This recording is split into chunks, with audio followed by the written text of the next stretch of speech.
अस्सलाम वालेकुम। मेरा नाम है डॉक्टर उज़्मा अब्बास और आज की वीडियो में हम डिस्कस करेंगे एक बहुत ही अहम टॉपिक जो कि है पेल्विक पेन, यानी कि जिस्म के निचले हिस्से में दर्द रहना, मसाने में दर्द रहना, कमर में दर्द रहना। इसको मेडिकली हम पेल्विक पेन कहते हैं। तो ये बहुत सारी औरतों को ये प्रॉब्लम होता है, लेकिन वो इसको डिस्कस नहीं करती या इसको वो बहुत ज़्यादा इम्पोर्टेंस नहीं देती, जिसकी वजह से ये मसला आगे आगे बढ़ता जाता है और बाद में जाके मज़ीद प्रॉब्लम्स कॉज कर सकता है। तो सबसे पहले अगर मैं इसकी वजूहात डिस्कस करूँ तो ये दो टाइप की होती है पेन। एक होती है एक्यूट और एक होती है क्रॉनिक। एक्यूट यानी कि जो कि फ़ौरन से आपको दर्द महसूस होती है, उसकी क्या क्या वजूहात होती हैं, और क्रॉनिक जो कि कोई लंबे अरसे से आपको दर्द चलती आ रही हो और उसकी वजूहात क्या होती हैं। सबसे पहले अगर हम एक्यूट को डिस्कस करें तो नंबर 1 अगर मैं डिस्कस करूँ कि प्रेगनेंसी के दौरान जब आपको हमल हो जाता है तो थोड़ी बहुत दर्द आपको उस दौरान, जब आपका इम्प्लांटेशन का टाइम आता है, यानी जब आपका बच्चा यूट्रस के अंदर इम्प्लांट हो रहा होता है, उस दौरान आपको या हमल के शुरुआत में आपको थोड़ी बहुत ग्रेविड यूट्रस की वजह से थोड़ी बहुत तकलीफ हो सकती है। ये एक नॉर्मल फिनोमेना है। लेकिन अगर यही दर्द आपको बहुत ज़्यादा बढ़ जाए और साथ आपको ब्लीडिंग भी स्टार्ट हो जाए तो फ़ौरन आपके ज़हन में आना चाहिए कि ये जो पेल्विक पेन है ये अबॉर्शन यानी कि हमल ज़ाया होने की दर्द है और आपको फ़ौरन आपके डॉक्टर के पास जाना है।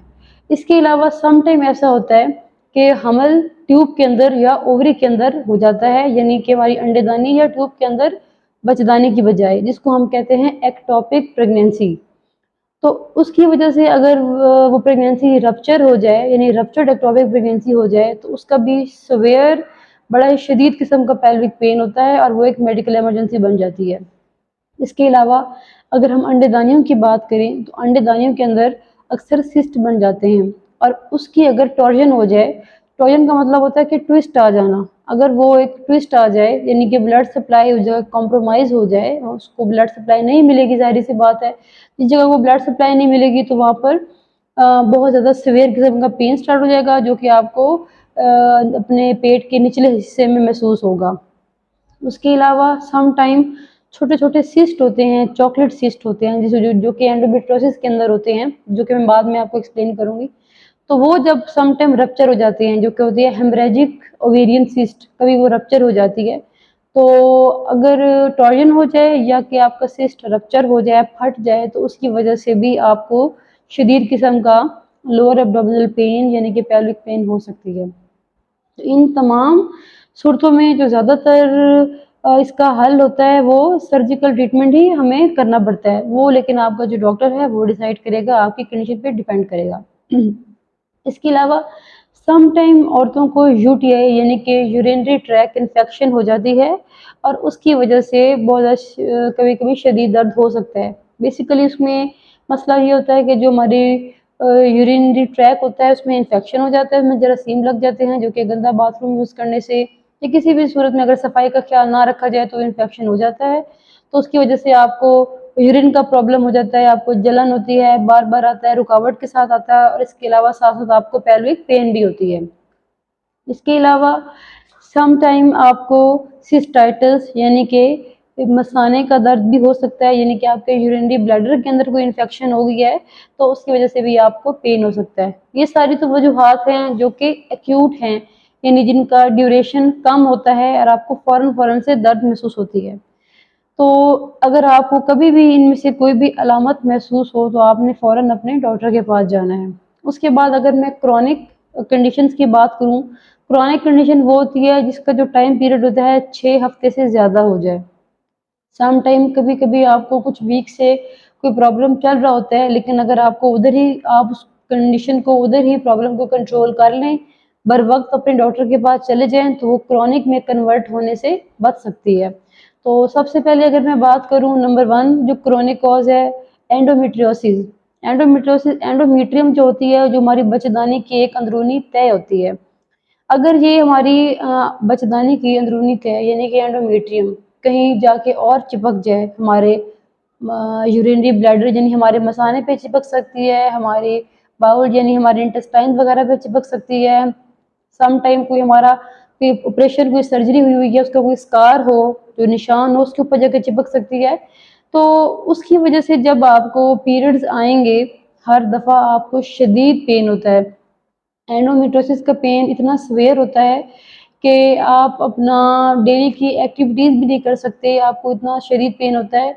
और अक्सर पेशेंट्स को हमें बहुत स्ट्रॉन्ग पेन किलर्स देने पड़ते हैं, इसके बावजूद भी उनको आराम नहीं आता और सम टाइम हमें इसको सर्जिकली ट्रीट करना पड़ता है। इसके अलावा सम टाइम हमें मायल्जिया हो सकता है, यानी कि हमारे कोई अंदरूनी जो मसल्स होते हैं उनका प्रॉब्लम हो सकता है। क्योंकि अगर कोई ऐसी औरत है जिसकी मल्टीपल प्रेगनेंसीज हैं या मल्टीपल बर्थ्स हैं, उसके बहुत सारे बच्चे हैं, तो बार बार रिपीटेड डिलीवरी से उसके जो मसल्स होते हैं, पेल्विक फ्लोर मसल्स, वो कमज़ोर हो जाते हैं। तो उसकी वजह से जब वो कमज़ोरी आ जाती है तो उसको मुसलसल एक मसाने में दर्द रहता है। इसके अलावा जो most important number 1 chronic pain की कॉज है, वो है पीआईडी, यानी कि पेल्विक इन्फ्लेमेटरी डिजीज़। इसमें ये होता है कि आपको मुसलसल फाउल स्मेलिंग वजाइनल डिस्चार्ज रहता है, आपको लिकोरिया जिसको हम कहते हैं, हम ज़ुबान में वो महसूस होता है, उसमें से काफ़ी स्मेल होती है और उसकी वजह से आपको काफ़ी जो है वो पेन रहता है। अगर आपको कोई भी ऐसी आपको डिस्चार्ज हो जिसमें से स्मेल हो और आपको बहुत पेन कर रहा हो, तो आपको फ़ौरन अपने डॉक्टर के पास जाने की ज़रूरत है, क्योंकि वो बाद में आपके यूट्रस यानी कि आपकी बच्चेदानी, फिर वो ट्यूब्स में ऊपर ट्यूब्स तक जा सकता है और बाद में ओवरीज तक, यानी आपका पूरा जो एक तौलीदी सिस्टम है उस पूरे को वो ख़राब कर सकता है। और ज़ाहिर सी बात है, अगर आपकी ट्यूब्स ख़राब हो गई हैं, आपकी बच्चेदानी ख़राब हो गई है, आपकी अंडदानियाँ ख़राब हो गई हैं, तो बाद में जो आपका हमल है उसमें यानी आपको इनफर्टिलिटी हो सकती है, आपको हमल भी नहीं होगा और आपको बहुत सारे प्रॉब्लम बाद में पेश आ सकते हैं। तो अगर आपको कोई पीआईडी यानी कि पेल्विक इन्फ्लेमेटरी डिजीज़ है, आपको डिस्चार्ज मुसलसल हो रहा है, तो आपको फ़ौरन अपने डॉक्टर के पास जाने की ज़रूरत है ताकि वो बर वक्त इसका इलाज कर सके। इसके अलावा बहुत सारी सम टाइम जो कि लेस कॉमन कंडीशंस हैं, जैसे कि कैंसर पेशेंट्स होते हैं या किसी को मल्टीपल सर्जरीज जिनके मल्टीपल ऑपरेशन हो चुके होते हैं, तो उनको भी मुसलसल एक पेल्विक रीजन में पेन रहती है। सम टाइम एंडोमेट्रियोसिस के साथ एक और कंडीशन होती है एडिनोमायोसिस। उसमें ये होता है कि जो हमारा पीरियड्स का जो हमारा ब्लड होता है, वो जो हमारी मस्कुलर लेयर होती है, बच्चेदानी की जो मसल लेयर होती है, उसके अंदर जमा होना शुरू हो जाता है। तो ज़ाहिर सी बात है, जब वो ब्लीडिंग होगी तो वो स्ट्रेच होगा, तो स्ट्रेस की वजह से आपको बहुत ज़्यादा पेन होगा। तो अगर आपको इनमें से कोई भी कंडीशन महसूस हो तो आपने अपने डॉक्टर के पास ज़रूर जाना है।